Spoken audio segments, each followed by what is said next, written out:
Hello, YouTubers, friends, compatriots, bootlickers, shills, death slayers, peasants, vassals, meat sacks, lab rats, guinea pigs, new chimps, pawns. I'm a useful idiot. Welcome, and today I want to talk about social media and social sciences being militarized. And this topic's been getting a lot of attention recently because of two different stories. One is the Facebook story, of course, and this Facebook story is 700,000 users were had a experiment done on them to affect their emotions, manipulating their emotions by adjusting their feeds. And then this data was collected and created a paper, a thesis. And Facebook has a Facebook data science group started in 2007 with 36 researchers. And it turns out they've done hundreds of experiments. So this recent one we're finding out about is only one of hundreds that have been going on for apparently the last 7 years. And they have 1.3 billion members, so there can be any number of experiments. And 86% of users are outside of the United States. So they can actually do all kinds of peculiar studies specific to different regions in the world. And of course, that can be very strategic in the hands of the military. And we know the military is involved in this because when the story first broke, it was actually stated that it was funded partially by the U.S. Army. And since then, they've denied it, but it's already known. The fact that they're denying it, as I constantly point out, the fact they're denying it is your final confirmation that it is indeed true. And Facebook has always had a cloudy connection with the CIA and DARPA. In fact, DARPA had a lot to do with helping to develop Facebook. And so these early financial backers and directors of Facebook, people involved in Facebook, have had CIA connections. So this is pretty well established. So now we have this program that can be used in all kinds of different ways to study social behavior. And of course, in the case of Facebook, they help to manipulate behavior and then study the results. But now we have this other program called the Minerva Research Initiative, and already people made the connection, and they're coming out and denying that this Facebook program had anything to do with this Minerva Research Initiative. But like I say, that's confirmation that there's indeed a connection. This is the Department of Defense research program using universities, funding universities.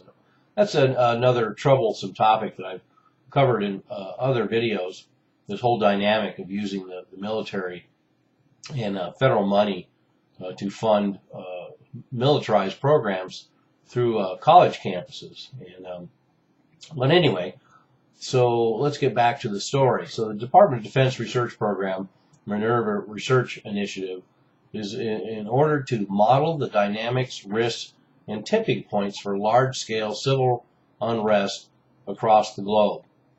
And so those words are very loaded and could be a topic on themselves, but specifically they're looking for the dynamics and the risks and tipping points for large-scale civil unrest. So those are very crucial junctures in the creation of social unrest that they want to focus in on.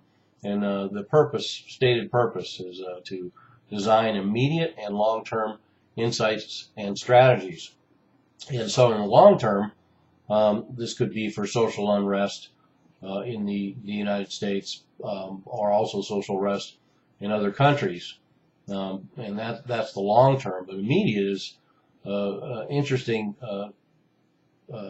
quality to put in here. But we find out going on that there's a reason for that, because in 2008 there was a quote in internal documents says these programs are designed to improve the Department of Defense's basic understanding of the social, cultural, behavior, and political forces that shape regions of the world of strategic importance to the U.S., unquote.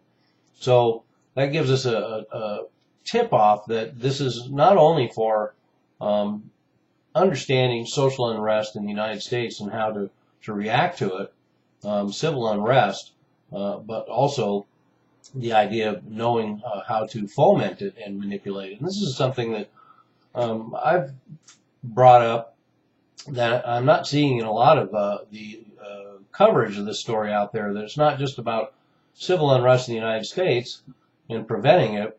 A lot of this is about understanding the triggers for creating it, and these destabilization efforts that we've seen all over the globe, and we've seen the U.S. utilize in Ukraine, for example.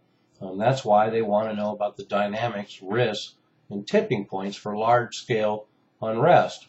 And it goes on there. The government internal memos also reveal that the program is geared toward producing quick results that are directly applicable to field operations. So they're saying they need quick results to feed into programs that are already going on. And once again, that could be a lot of domestic programs that are being developed for crowd suppression and civil unrest scenarios. But also field operations could be anywhere in the globe where the United States efforts working with NGOs and using social media to destabilize countries next on the list. Pentagon officials went on to say, quote, this program is to develop capabilities that are deliverable quickly in the form of models and tools that can be integrated with operations. Once again, we get confirmation that there's existing programs in play, and that these results from studying social media are going to be implemented. And I think everyone pretty much remembers now that most of the Arab Spring, a lot of that was driven by the effectiveness of social media. And in fact, we know that a lot of U.S.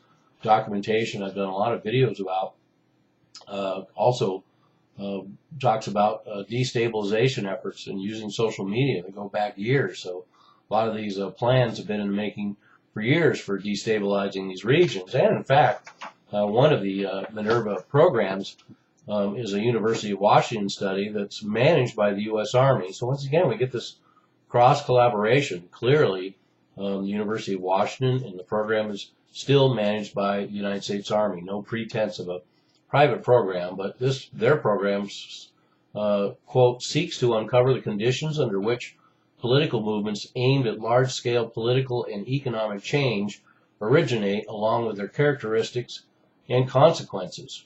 And in doing so, they're studying 58 different countries. So they're clearly going to be using a lot of these examples we've seen.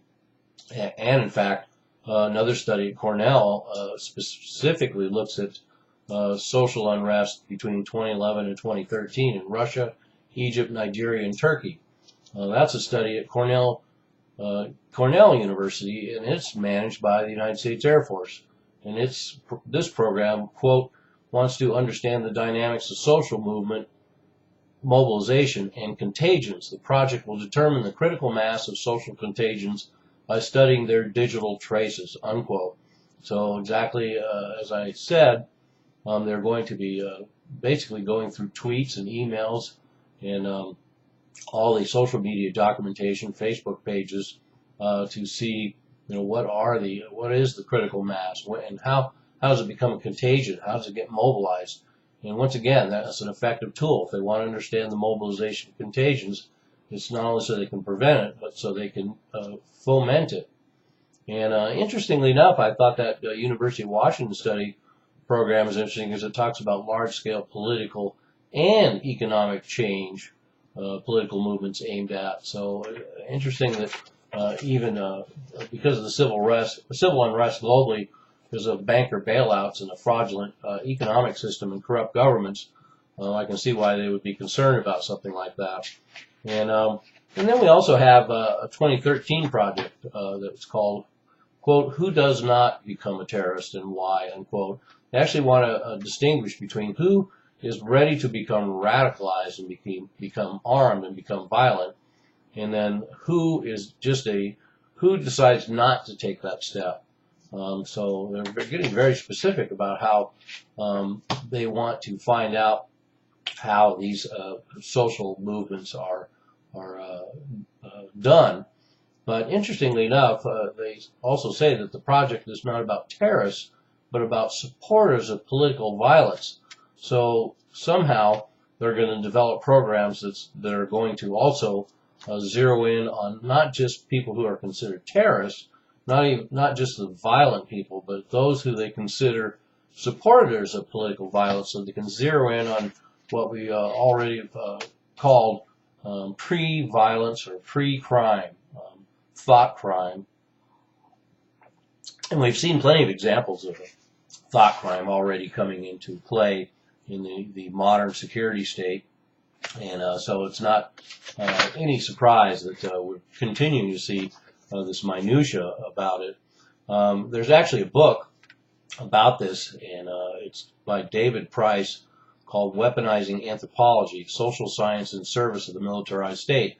So this isn't something that people are making up. This is a whole idea, and there's enough material out there that it has all the credibility we need to want to look into this further, and certainly be aware of it, how people out there use social media sites. I don't have a Facebook page, so I don't have to at least worry about that, but they've certainly got their eye on me. I'm certain of that. And last but not least, I want to read a quote that talks about the idea of civil unrest in the United States, and it said these programs routinely create scenarios set in regions within the United States, and that they're, quote, adopting counterinsurgency for Afghanistan, Iraq, to domestic situations in the USA where the local population was seen from the military perspective as threatening the established balance of power and influence and challenging law and order. So this is a effort by the military to understand civil unrest, what motivates grassroots dissidents, activists, who's more prone to violence, who supports those people. They want to study it on a global scale, and I purport the idea that they want to not only learn how to potentially diffuse it, undermine it, and prevent it in a scenario like the United States, but also to use those very same tools to foment destabilization efforts in other U.S. foreign policy targets in Eurasia and Asia. So there we have it. Social media being militarized. I invite them to militarize my YouTube channel because, after all, I'm a useful idiot. Don't you be one too.